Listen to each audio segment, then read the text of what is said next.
California's largest active wildfire exploded, engulfing the Gold Rush era town of Greenville and threatening several others.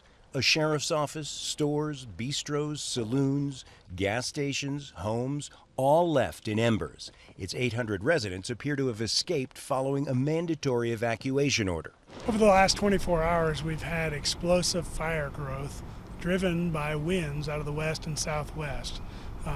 Meteorologists have given a red flag warning where we have historically dry conditions, low humidity, low fuel moisture, combined with those winds that drove the fire.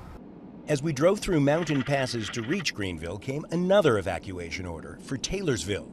Then, one after the other, for Clear Creek, Westwood, Pinetown, Walker Lake, and the list goes on.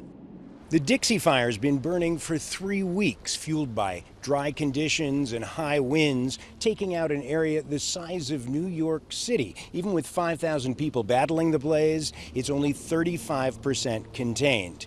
On Wednesday, it was the 8th largest fire in California history. By Thursday, it was 6th.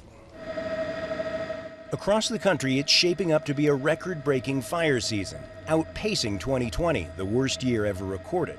26,000 firefighters are battling 100 blazes in 14 states. We still have to keep our head in the game because we still have the peak months ahead of us. With no end in sight, firefighters say they're battling the Dixie blaze one day at a time. The priorities today are to aggressively attack the fire perimeter north of Greenville. Greenville still has active fire and a structure assessment going on at the same time, but we're still continuing to fight the fire. So our firefighters and our aerial resources are working in concert to drop retardant and water, while our ground crews and dozers and heavy equipment and engines are working to provide structure protection. Some fires were sparked by lightning strikes. A local utility, Pacific Gas and Electric, says its equipment might have sparked the Dixie Fire, which shows no signs of abating.